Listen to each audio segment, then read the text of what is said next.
Video 35. May 14, 2011. Ghostering asks, the future maps of the world of the US are based on the visions of some prophetic individuals. Are they close to the possible future, and if so, how is it possible for them to do so? Probably not with the help of blue or light beings, because there's no interaction between the third and fourth dimension beings. Then, with the help of aliens? If so, would some races know what would happen to the Earth a long time before it happens with some accuracy? Ghostering, the conduct of developing humanoid colonies, has been catalogued for billions of years. Many races started exactly the same way as you. Most things you do are almost a repetitive process of what has happened before with other colonies. Almost everything repeated in cycles is very similar. When spirits embody in a less advanced level to help the planet in some way, they are called cultural pioneers. They are volunteers in the evolutionary process of humanoid colonies. There are special departments for volunteers in the fourth dimension. For them to be more advanced, they embody with brain functions much more liberated than the average of the society in which they will take part. These are the great physicists, philosophers, inventors, alchemists, and prophets. Because they already know this information from several other similar experiences in previous missions. This knowledge and information flow easily when they come to encounter the same challenges. Things get out of the normal course only when there is some kind of unscheduled outside interference, such as the association of reptilians with your governments. This can interfere irremediably in the history of the colony. Unfortunately, nothing can be done about that because they had the special invitation of your major governments and churches to attend the world as official guests. We are all here to minimize these consequences, and if necessary, intervene with the reptilians in case things go out of control. Mythi, about the transfer portals, does this allow any race to come for any kind of speculation? No one has control of it. It's open doors? I think I already answered that. But see, here on your planet, when an airplane makes a route with stops at airports, it has to have a flight plan and communicate with the one who controls your airspace, right? With the portals, it works the same way. The ships have to have a permission pass to travel on that particular branch of portals. When the travel plan is communicated to the control, the code of the ship will have free access to corresponding portals for the duration of the mission reported. The higher the number of the portal, the more simultaneous traffic it supports. For example, the System 2222 Intergalactic, or the 222 regional support less traffic than the channel above, 3333 or 333, and so on. All ships circulating are registered, and if anything happens it is easy to identify the perpetrator. Some ships are able to cheat the system sometimes with fake codes, but end up being detected and confiscated with stolen cargo. There are complexes of jail hospitals attempting to rehabilitate these individuals of questionable character. Furling asks, does the Community Galactica have a Protected Planets Treaty, to protect other planets from invasion? If yes, is the Earth included? See, Furling, the Community Galactica is a board of planets and their societies. It is always one for all and all for one, with respect to defense. When a problem exists in any colony that is impossible to be solved by itself, the Community Galactica can count on all fleets of planets available in the region to support that colony with problems. The power of response is very strong. The Earth, when it is to become part of the Council, will be included in this network of protection common to all societies approved. Currently, Earth is with a level of colonial protection. A colony that is under development, which may or may not succeed. There are some societies more directly involved in protecting the colonies, as most of those already cited by me in our conversations. But any advanced humanoid society that detects problems with any colony has a duty to intervene immediately in the protection of this colony, registered or not.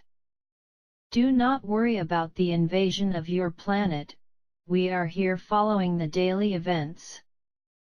Furling asks, what do you mean by Europe is pressed lower? Is Europe sinking? Could you explain what you mean? Thanks. Furling, it does not mean it is sinking. Europe is loosening the edges of their tectonic plates. The tectonic plates are readjusting worldwide. All the old volcanoes are coming back into activity. And this will be accompanied by earthquakes and tsunamis. It does no good for me to say what will happen, at least it helps you understand the urgency to be aware that the world is definitely changing. You have to try to raise your personal frequencies all your days, with everyone around you. Make sure you're moving to an age much better for your future generations. Cody asks, in other meetings you said after we die, we await reincarnation. I was wondering, are the families that we grow up with eternal, like in our next life will we have the same brothers or sisters but just different looking? Cody, when you disembody and are in the fourth dimension, you will see that you have already lived with far more people than ever imagined. You can choose people who are more forthcoming if there is the possibility of incarnation, in that particular family branch. But do not worry about it, you'll remember many fathers, mothers, partners, and brothers who you have already had. Friend DB asks, one thing very weird to me is that most of the so-called messages from Pleiadians in our media say that the upcoming transition is interdimensional. But your major point is that there's no interdimensional transition for Earth but only just to an advanced, harmonious 3D Earth with higher frequency. Which one is right? Because I have heard so much about the interdimensional interaction. But you were very straightforward about the absence of interdimensional interaction. DB, okay, I understand your point. First of all, our friends from Pleiades do not know anything about contacts with the terrains presently. See, it's very easy to talk about interdimensional interactions. When your brains are activated enough to develop telepathy between yourselves.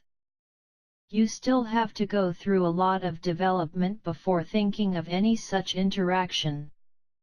Currently, my race can move the mind when concentrated to levels that are among the known dimensions. Buffer zones of interaction that allow external observation, absolutely real and interactive. Hence in a few more generations, you can develop those skills inherent in your brain enhancement. Those who speak to you in interdimensional interactions presently are conceptually wrong about the information in your current state of evolution. Euphors asks, Mythi, Can you explain the mysteries of the Bermuda Triangle? Is it a portal? Why is it that any kind of navigation, boats, airplanes, etc., that passes through there sometimes disappears?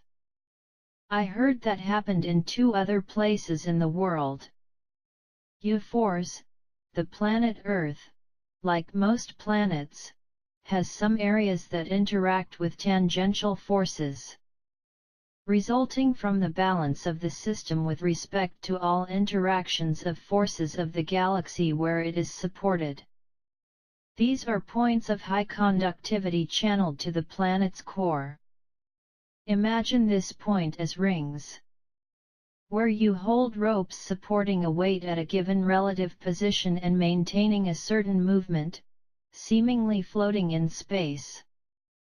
Your so-called Bermuda Triangle is one of those rings. Sometimes they form a vortex of energy that interacts randomly, about objects and instruments. These vortexes sometimes interact with the temporal field that is the field of time-space interaction. That involves all the planets and keeps your vibrational frequencies stable.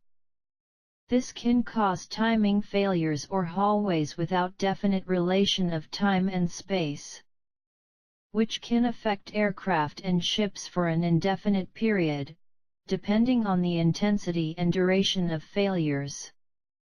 These are not supernatural phenomena, just physical phenomena. UFOs asks, my wife saw the meeting where you explained some of the different types of aliens, including a video of a dead alien laying on the snow in Russia. Today, videos and information came out saying that some students admitted it was hoax. What's your opinion on that? See, UFOs, we know that race from Orion. But, imagine for a moment that the Russian government and its scientists publicly admit an alien who was killed in a disaster from spacecraft. What this would generate in terms of media coverage, requesting the real facts, calling for answers, need for exposure of the ship involved, etc. The denial of this case is even understandable. Now, to say that some students had made the alien, using a chicken? Only if it were a new breed of chicken coming from a galaxy far away. Right? Epionic asks, Mythi, what are they? Firefly. Big things near our sun that can be seen in a lot of videos from NASA's SOHO camera. Epionic. Several large ships when they are in your solar system remain close to the Sun to cause the least possible impact on the equilibrium orbit of the planets. They tend to stay near the apex or foot support of the system because it is the most static point of the set. Ships are very large, some larger than your own Sun. You will be impressed with the size of these machines.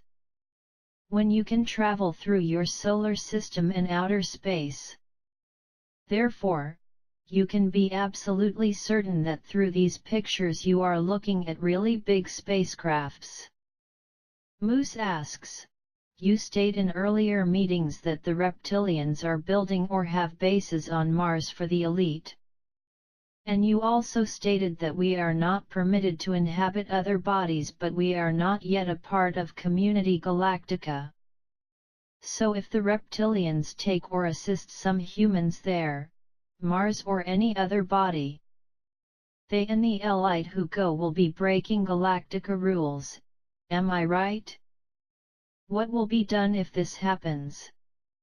And if we do make it into the Community Galactica with the other humanoid communities, will we be able to detach ourselves from these reptilians? See, Moose, the reptilians are here as guests of your government. In return, your governments are being invited by them to the lunar and Martian bases. It's a simple bilateral agreement. They are not breaking the rules because your leaders are admitting their presence out of free and spontaneous will. Your current governments will not have much time in this new era of the planet. So these reptilian plans do not have much chance to give good results for them. When you are properly represented on the council, you may or may not accept reptilian presence on your planet.